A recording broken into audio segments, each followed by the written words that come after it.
You wake up before dawn because the street gets loud as the city stirs. Your body is stiff from sleeping on concrete, a bench, or a shelter mat. You check your few belongings, making sure nothing went missing in the night. If you have a phone, it's old, cracked, and low on battery. Wi-Fi is a hunt. Charging is a hunt. Your first goal is a bathroom and water. You aim for a fast food place or public park, hoping you won't be turned away.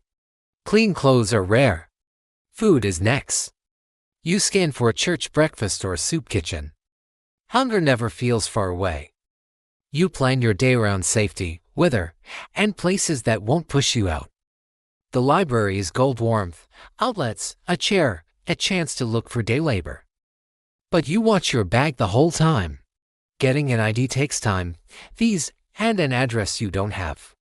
By evening, you choose where to bed down. A shelter has rules. The street has risk. You tuck valuables into your clothing and sleep lightly. Morning will come early, and you will start again. Now, let's step up a little. You wake up in a small room you rent week to week, or a crowded apartment. The mattress is on the floor.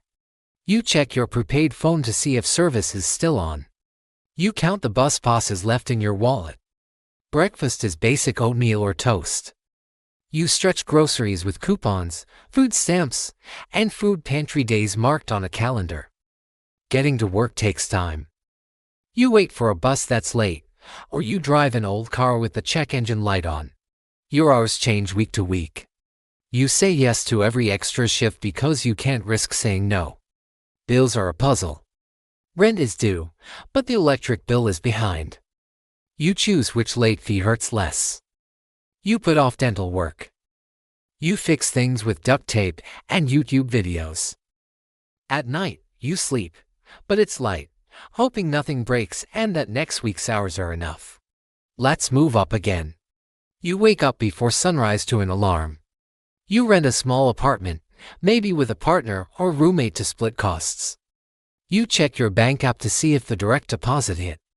You make coffee at home and pack your lunch because buying food adds up. You commute by bus or in an old car you keep running. Your job is retail, warehouse, or food service. You stay in most of the shift, move fast, and follow scripts. Breaks are short. Health insurance exists, but the deductible is high, so you avoid appointments unless you absolutely must. After work, you stop for groceries that are on sale. You pay one bill online and push another to next week.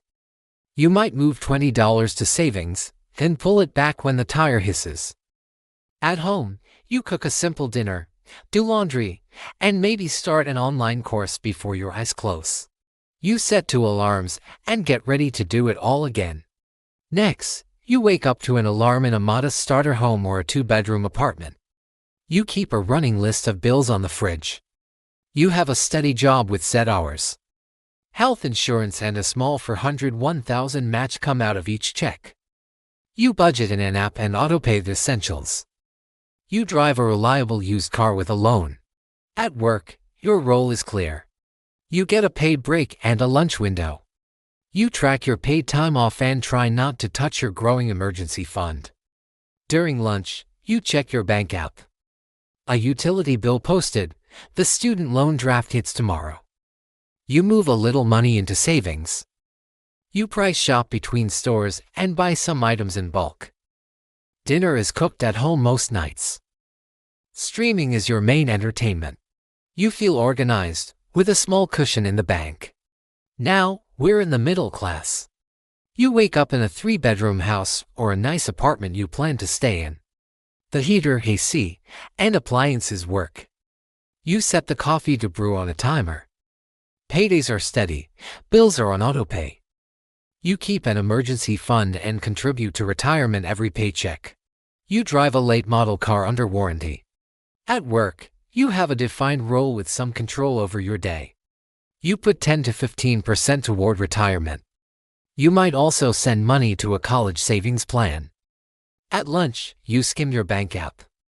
A big expense posted, but the budget absorbed it. You schedule a plumber instead of trying to fix a hidden leak yourself. You book regular checkups and handle dental work before it hurts. In the evening, you help with homework, watch a show, or read a book. You feel stable, with margin for surprises. Next up, the upper middle class. You wake up in a quiet house you own in a good school district. The thermostat set itself overnight. A robot vacuum hums in the hall. Money moves each month into savings and investments without you touching it. You drive a late model car that's paid off, or close. Your partner drives something similar. Work is a professional role with responsibility. You lead a team, manage clients, or handle complex projects. You have control over your schedule and might work from home. You book flights for a week-long trip months ahead and use points for one ticket. If something breaks at home, you call a professional. You value time, so you pay for lawn care and a monthly cleaner. Kids have lessons or sports, you can afford the fees and gear. You feel secure and future-focused, building wealth while living comfortably today. Finally, you wake up in a quiet home you own in a high-demand neighborhood. The mortgage is manageable or paid off. A house cleaner comes every week. Lawn care is on a service plan. Your net worth is in the low millions, sitting in home equity, retirement accounts, and other investments. A CPA handles your taxes. You use a financial advisor. You drive a late-model luxury car that's paid off. Your partner drives something similar. Work is senior level. You run a team, a practice, or your own company. You can take a true vacation, and your income continues. You say no to work that doesn't fit your goals. Healthcare is proactive. You approve a home repair without shopping for every quote.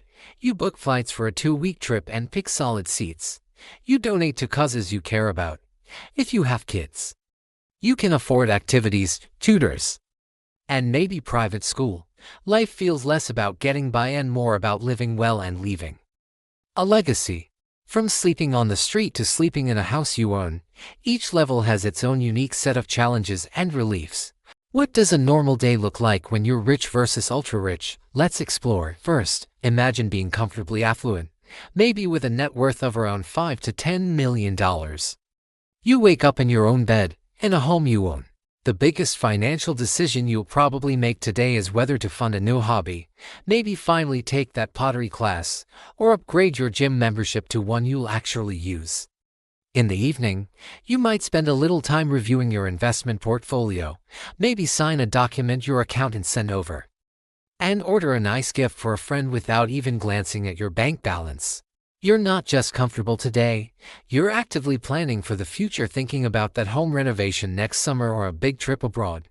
Life feels secure, and you're confidently on track. Now, let's level up to the ultra-rich.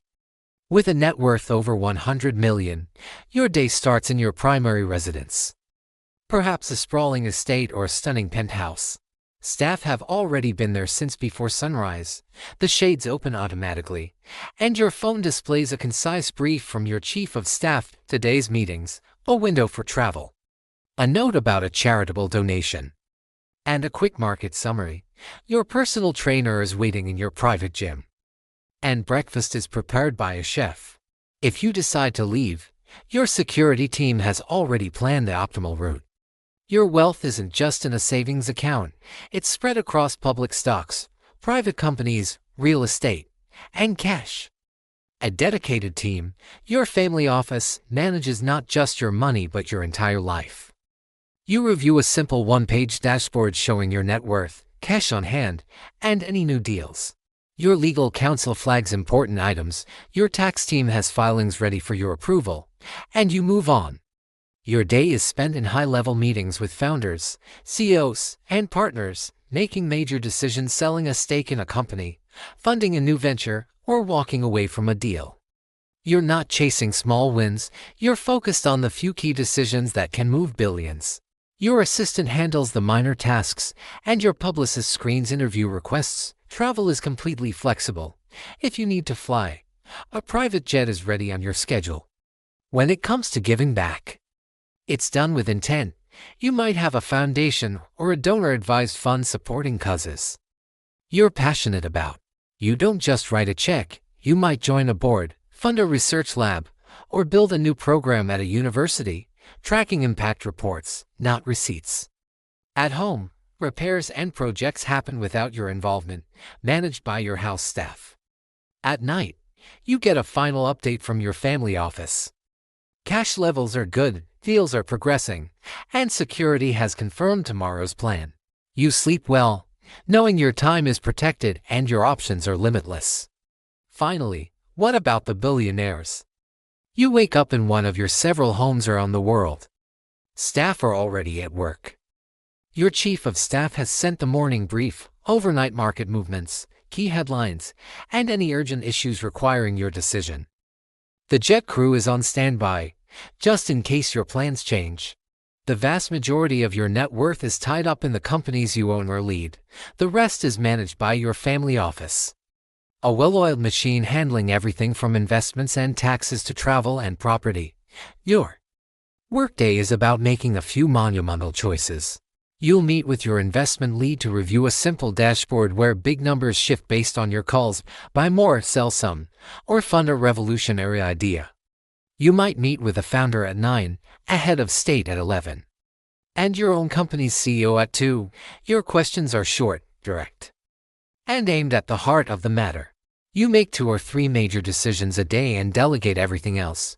Your name alone can move markets, so your team meticulously manages announcements and timing.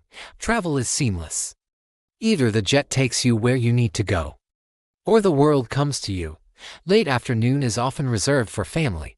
You can show up at a school play or a family dinner with almost no notice because your life is structured to allow for it. In the evening, you get one last update. The markets are stable, or they're not. Your plan adjusts accordingly. The calendar for tomorrow is set. Security is confirmed. You turn off the light with the ultimate luxuries under your control: your time, your attention, and your options. Thanks for watching.